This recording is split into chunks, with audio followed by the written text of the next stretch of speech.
Today's video is all about Brandy. I grew with a total of 6 children from my mom and a half brother and sister from my dad. I am the oldest of 4 girls and I have 2 older brothers. My mom basically had my older brothers with their dad, me and my sister Brittany with our dad, and then Cheyenne and Sierra with their dad. Let's see. My mom and dad were together until I was about 7. My mom did real estate and my dad worked on and off as a mailman.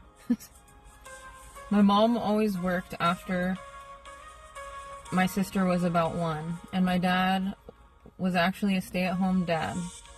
I remember him regularly taking us to the pool and park. Let's see. My mom was more passive. Some would say the doormat type. Loving as a mother, but she needed to be needed, so she set herself up with tons of responsibility. Starting with emotionally and physically withholding men. Both my brother's dad and mine cheated on her. My dad was caught cheating with our friend's mom in the neighborhood next door. There were a few women my mom would find letters written to her and my dad on her car from. He broke her heart. They both did. But she was set up for it mentally. Her mom was very controlling and abusive. Her dad emotionally detached. This is when my brothers took over the role as dad. My mom worked full-time, so my brothers were our babysitters, along with neighborhood friends. My brothers grew with a very authoritarian father, my mom being permissive. My brothers were authoritative, but were authoritarian when we didn't listen. So those are like parenting styles, something I learned along the way, like the different parenting styles. So my brothers, they were our brothers and treated us like our sisters, and we had fun and played and stuff, but when we didn't listen to our mom or we didn't listen to them, then they took over the role and they did the punishing. My younger sister Brittany, who's 18 months younger than me, grew up spoiled, and my mom co-regulating her whole life. Anything that came up, my mom was there to soothe her. Less attention and struggled with regulation, which my mother smothered herself in. The need to be needed when dad was preoccupied. I was the polar opposite in nature from my sister. I self-soothed. I was calm. My mom said as soon as we were crawling and walking, it was basically a war zone because of my sister's demeanor.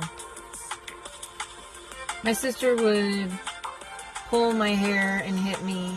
In the beginning, I knew not to hit her because of her size.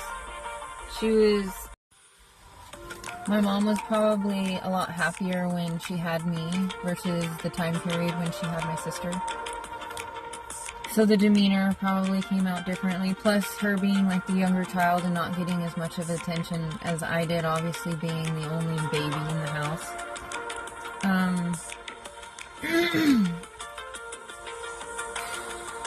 So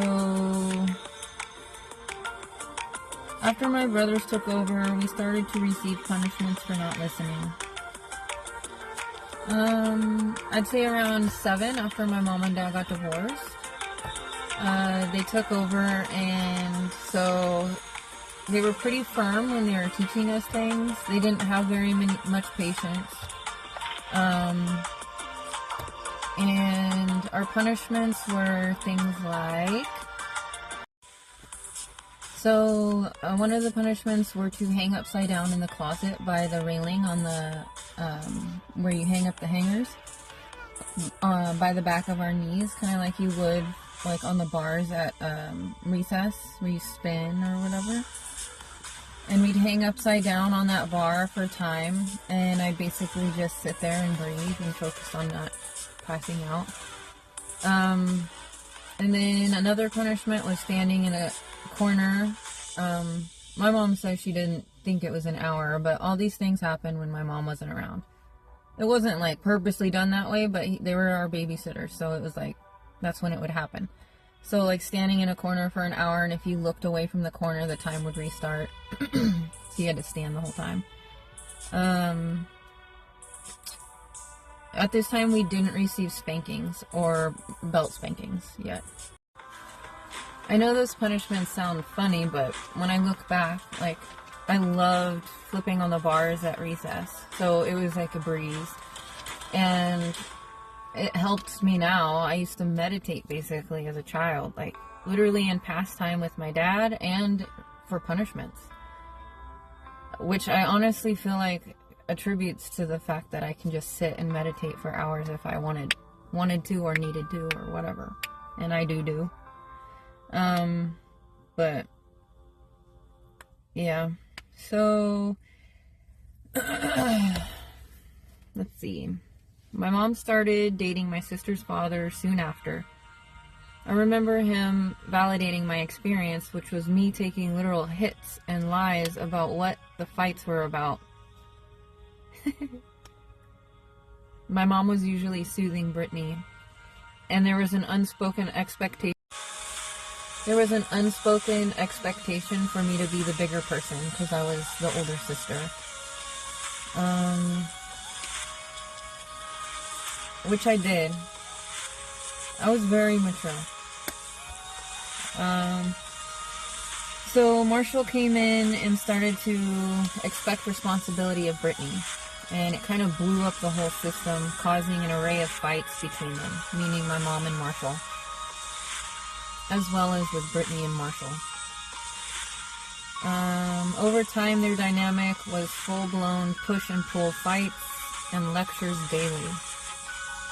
My mom would shut down emotionally, and Marshall would use lectures hours long, where he would basically program his ideologies. He was Mormon and she was Jehovah's Witness. At the time, I didn't see Marshall as like being like bad. He kind of like evened the playing field for me. But he did come with triangulation when it came to my mom, and he definitely had favorites. I was his favorite. So,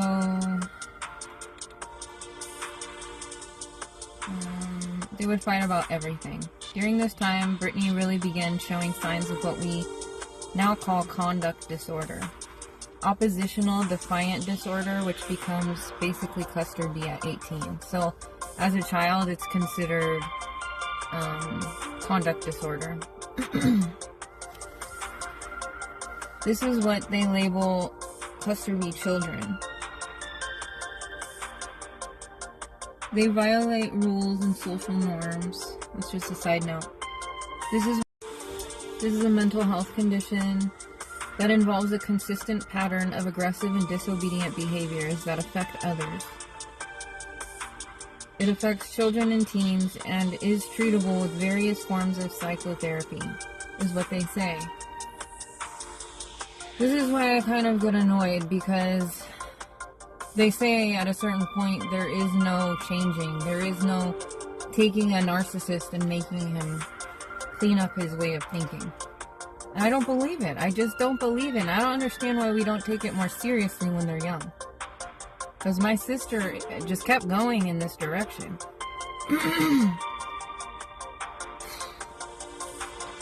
Let's see. Okay. So my sister's, Marshall, my stepdad, insisted on therapy to help grasp Brittany's condition. So the therapist suggested time and space alone for the amount of years old she was. And so my mom did, which was about like 7 years old or something. And my sister was super snotty and had an attitude and said, oh, is that all you got? Like, that doesn't do anything. So basically, she just kept adding more time in the bathroom where she was locked up and throwing a fit, like hitting the walls and stuff, cussing and screaming, and it was wild. She would throw fits in stores. She would, like, she was just completely dysregulated, was spoiled, wanted what she wanted, and wanted it now.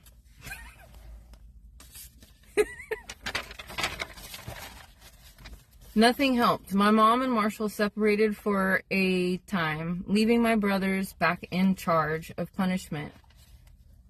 And at this time, we were in middle school. When my brothers took over, spanking started at this point because we were older. So we would get spanked with the belt or his hand. And because of how he was brought up, like his dad was pretty strict, so they would both get pretty angry, and sometimes the metal would hit us, and it was pretty scary. So it pushed me into not getting in trouble, and because Brittany, I guess, was dysregulated, she couldn't handle herself emotionally. So she ended up being in trouble a lot. Like, she was in trouble a lot. And I did everything I could to stay out of trouble. I was scared. It says to tell the story of my youngest older brother hitting me. So I'll do that.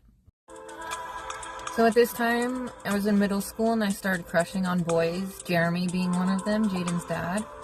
And one time they were all outside playing hide and go seek in the dark, and I wanted to play so bad, but my brother said no, that we had to be in by dark, and da-da-da-da-da. So I ended up sneaking out and meeting up with everybody, and we were hanging out in this grass area, and it was dark, and Jeremy was there, and I was all excited and happy, and all of a sudden my brother comes down the hill, like, so pissed, like, so mad at me. I've never seen him so mad in his life.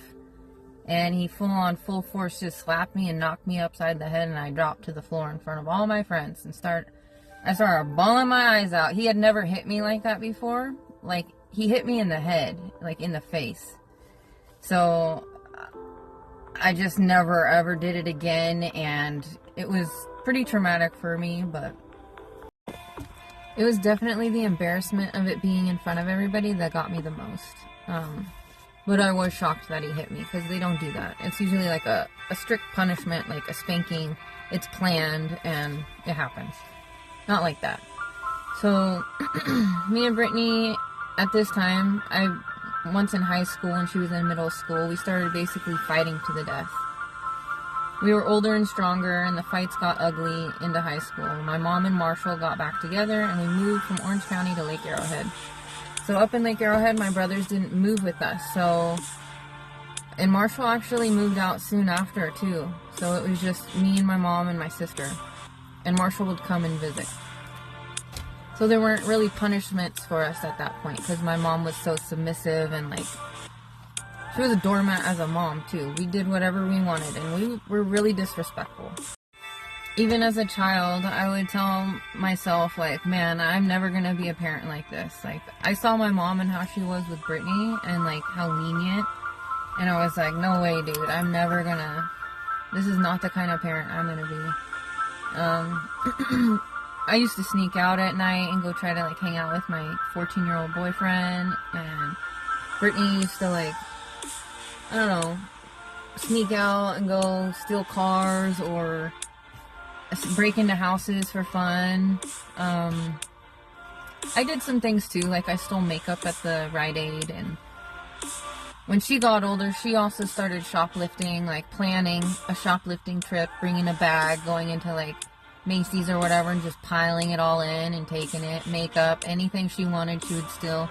She got caught many times, and even with her daughter at 16, she got caught.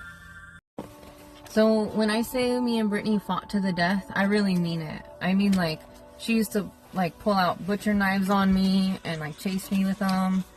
One time up in Lake Arrowhead, we had, like, a loft area, and there was, like, a patio, like a balcony that you could look over and, like, talk to people downstairs at. And she grabbed a TV and chucked it at me during one of our fights, like, from the top up there. Like, chucked it straight at me. I, like, had to jump out of the way. It was crazy. One time she pulled out my hair right here, like a big chunk right here, just out, and I was completely bald, so I had to do like a comb over. So it was wild. I've like run doors off hinges. Like she had the door shut and locked, and I ran through it, straight through. Getting my hair pulled out was like a daily thing, but luckily I have thick hair. But that one time, like, I cried for days. Like, I was so depressed over my hair. It lasted way longer than days. I don't know what I'm saying, but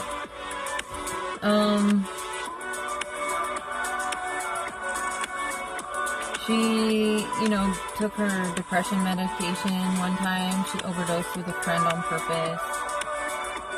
There was like rage and anger in the home. But naturally, by nature, I am calm. Brittany was a serious antagonizer, and to this day, gets worse and more covert. My whole life has been my sister celebrating humiliation rituals using my personal life and or downfalls, which we all have. This push-pull followed me into my relations. I wouldn't say so much with friends, but there were power plays and dynamics in the friendships. But you notice them in, like, sexual relationships, like the spousal relationships. So, but not all of them. It depended on the personality of the person I picked, which ranged. The dynamics during specific times, the dynamics I witnessed became my programming. Oops. Let's see. I luckily had some balance in the dynamics during specific times, meaning like a balance of like semi-healthy and probably more destructive patterns with other people. So the push-pull with my sister and the dynamics I saw with my mom and my stepdad and my dad. This is why I like the physicality of push-pull activities so much. It's me balancing, a calibration of my programming. So, yeah, the push-pull. As I grew, I was very artistic, and I journaled, and I had some very close friends. I kept my head afloat by going the other route, slowly but surely.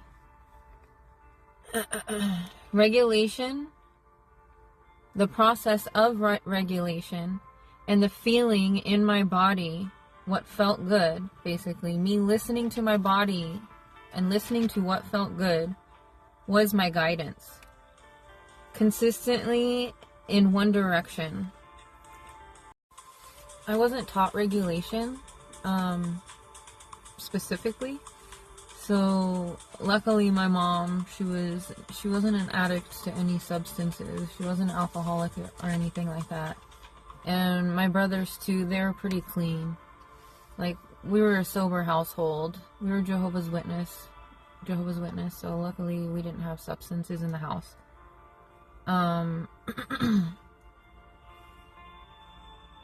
So basically, I kept going slowly in one direction. We had similar behaviors in the beginning. Our demeanor was just the difference. And my demeanor is what led me in this direction. I became addicted to the calm, while she became addicted to the storm. So yeah, I just wanted to give a little rundown of my background and why I think the way I do.